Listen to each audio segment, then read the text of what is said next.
قصة النهاردة عن واحدة ست اسمها ليدي يام. ليدي يام ست كورية، كانت شابة وجميلة. اتولدت في عيلة غنية، يعني ما كانوش محتاجين فلوس. ما كانش عندها أي مشاكل في العيلة، ولا حد مثلا كان بيضربها أو يأذيها. لا، دي كانت عايشة طفولة عادية، وكانت بتتميز بالغنى، وكانت طلباتها كانت معظمها مجابة. لما كبرت وبقت في فترة المراهقة، أهلها لاحظوا عليها إنها كانت بتصرف كتير، ما كانتش بتعمل حساب للمستقبل. أي حاجة كانت بتطلبها كانت مجابة. بس طبعا ما كانتش مشكلة كبيرة، لأن عيلتها أصلا كانت غنية ومش هيأثر عليهم صرف بنتهم. ليدي يام اتجوزت وهي في سن العشرين من واحد من زمايلها، وعلى طول خلفت طفلة. بنتها وهي في عمر سنة ماتت. ماتت ازاي؟ وقعت من مكان عالي وهي بتتفسح مع جوزها. الناس كلها قالت ان ليدي يام كانت هي السبب في موت بنتها، بس ده محدش قدر يثبته على ليدي يام.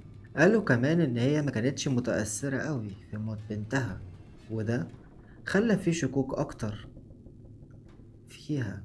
هنلاحظ بعديها إن ليدي يام ما بقتش منجذبة لجوزها خالص، وقالوا ده يمكن عشان حالتها النفسية بعد وفاة بنتها. علشان بعد سنة بعد حادثة وفاة بنتها تستدعي الإسعاف علشان حالة زوجها. وبعد كده اكتشفوا إن هي حطت منوم لجوزها في الأكل، وبعد كده جابت إبرة طويلة ودخلتها في عينيه وهو نايم. بس في الوقت ده محدش أثبت عليها أي حاجة، وقالوا إن هي نفسيا متأثرة بموت بنتها، ومحدش وجه لها أي اتهام. بالعكس، الناس كانت بتقول الله يكون في عونها، ده بنتها توفت من فترة قريبة، وكمان جوزها وبقى مريض، وهي اللي بقت مسؤولة عنه. بعد فترة قليلة ليدي يام راحت للمستشفى، وكان معاها جوزها اللي كان بيعاني من حروق شديدة. جوزها ما توفاش وتم إنقاذه. ولما الشرطة سألتها وأهلها إيه اللي حصل، قالت إن هو كان بيمر بفترة اكتئاب بعد مرضه ووفاة بنته، فحاول الانتحار. جوزها في الفترة دي كان في غيبوبة، فما قالش أي حاجة. ولما حتى فاق من الغيبوبة ما وجهش أي اتهام لزوجته. وبعديها بفترة قصيرة تاخد جوزها وتروح المستشفى تاني، والمرة دي كانت طعن أكتر من طعنة، وتوفى ساعتها. ولما أهلها سألوها إيه اللي حصل وإزاي جوزك الحوادث دي كانت بتحصل له، ورجعت تاني لنفس كلامها، قالت إن جوزي كان عنده اكتئاب شديد بعد وفاة بنته، والحال اتدهور بيه، فقرر إن هو ينتحر. وللمرة التالتة برضو ما تمش أي توجيه للاتهام بليديان، وبالعكس دي حصلت كمان على بوليسة التأمين اللي كان جوزها عاملها بقيمة 200,000 دولار. وبعد الحادثة دي بفترة قليلة اتعرفت على شخص تاني اسمه هونج في واحد من الملاهي الليلية. ليدي يام كانت جميلة جدا، وكان الشباب كانوا بيقعوا في حبها بسرعة، وده اللي حصل مع هونج اللي حبها جدا وتعلق بيها وتقدم لها للجواز. وبالفعل وافقت ليدي يام على الجواز، وحملت ليدي يام للمرة التانية. الناس اللي حواليها وأهلها كانوا فرحانين وقالوا ده تعويض عن المآسي اللي حصلت لها.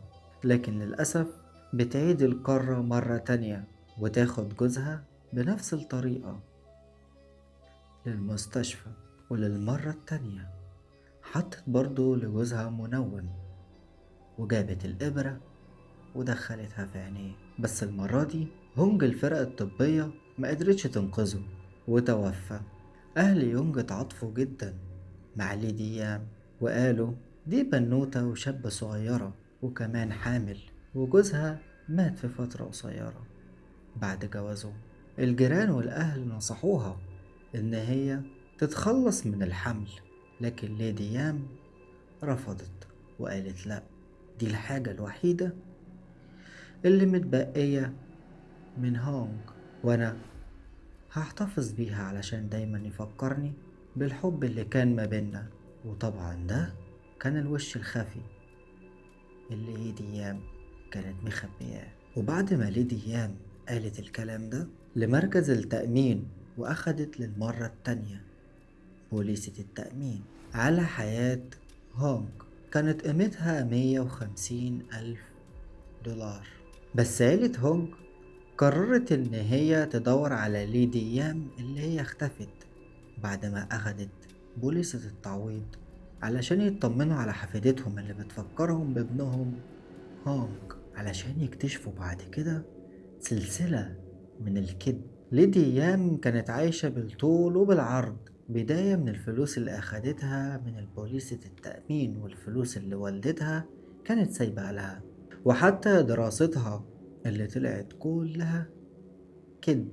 واكتشفوا كمان إن ليدي يام كانت صرفت الفلوس وكانت بتدور على ضحية جديدة، ولما ما لقيتش ضحية كان هدفها هو والدتها واخواتها، اللي راحت قعدت معاهم شوية وبعد كده جهزت لهم كيكة وقالت لهم ده احتفال علشان أنا راجعة أعيش معاكم، وحطت لهم منوم داخل الكيكة.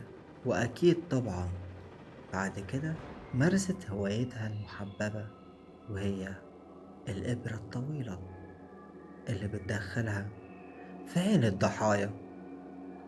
وبالفعل ليدي يام حطت الإبر في عين والدتها واخواتها، وبعد كده أخدتهم للمستشفى. والمفاجأة إن التلاتة طلعوا عايشين، فقررت ليدي يام إن هي تعجل بموتهم، وجابت إبرة سامة وحقنتهم في أنبوب الوريد لمامتها واخواتها. لكن للمرة التانية الأطباء لحقوهم تاني، وده سبب لليدي يام حالة من الذعر وحالة من الرفض، وقالت أنا عايزة أتخلص منهم بسرعة. قالت لوالدتها وأخواتها انتوا محتاجين فلوس كتير للمستشفى علشان هم أنقذوكم، وانتوا محتاجين رعاية طبية. وقالت لوالدتها أنا معيش فلوس وما قدمناش حل غير إن احنا نبيع بيت العيلة عشان أقدر أعالجكم. وطبعا العيلة وافقت، وليدي يام باعت البيت وخدت الفلوس كلها. وطبعا ليدي يام اختفت كعادتها وصرفت الفلوس على مزاجها.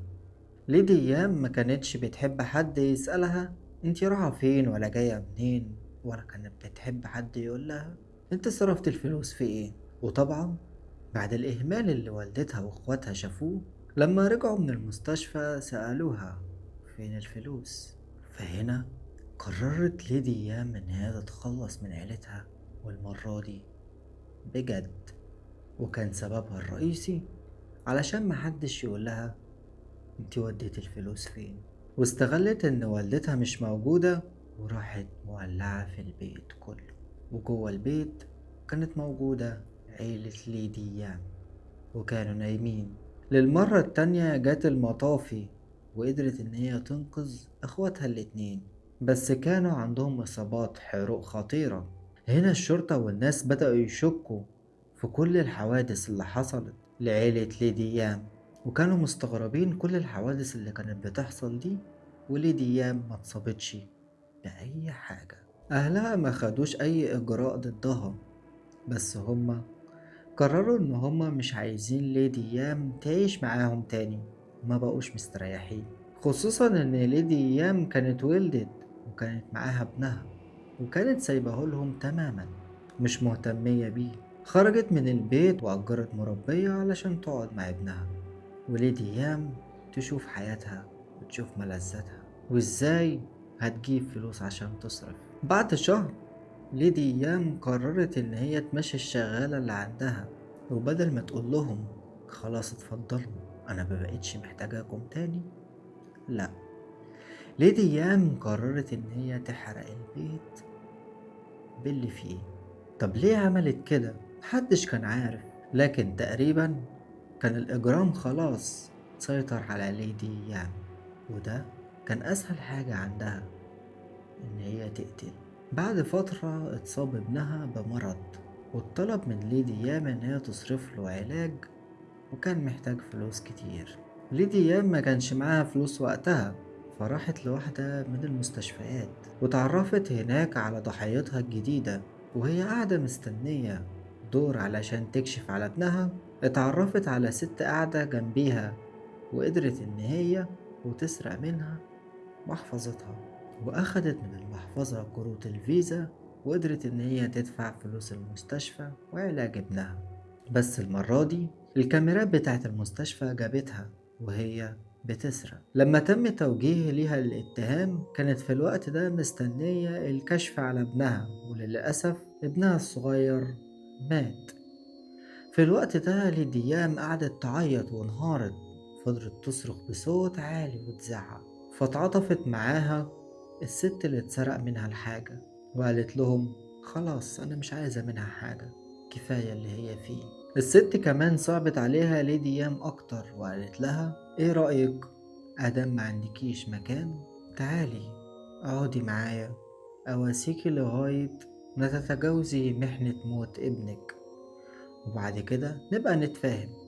وبالفعل ليدي يام راحت مع الست لبيتها، وكالعادة عملت هوايتها المفضلة، حطت لها المنوم وجابت الإبرة ودخلتها في عينيها، ومشيت في نفس الطريق واتصلت بالإسعاف، والإسعاف جت خدت الست.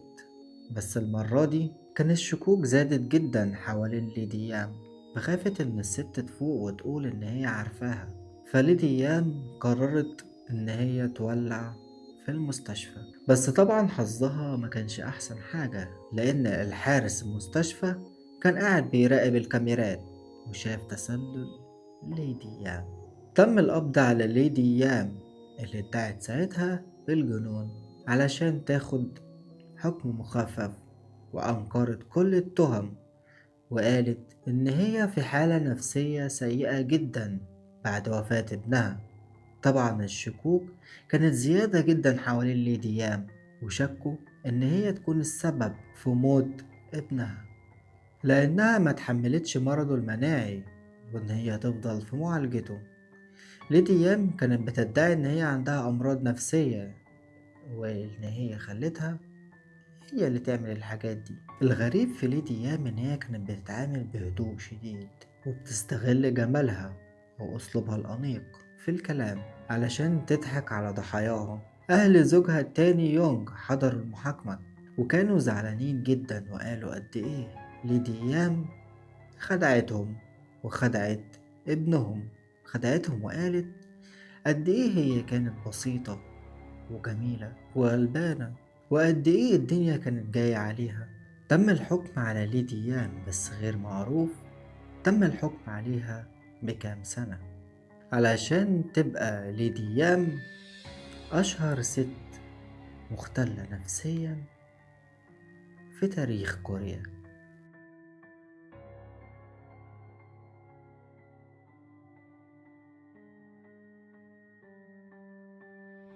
في نهاية القصة لو عجبتك متنساش اللايك والشير، وتقول لنا رأيك في كومنت.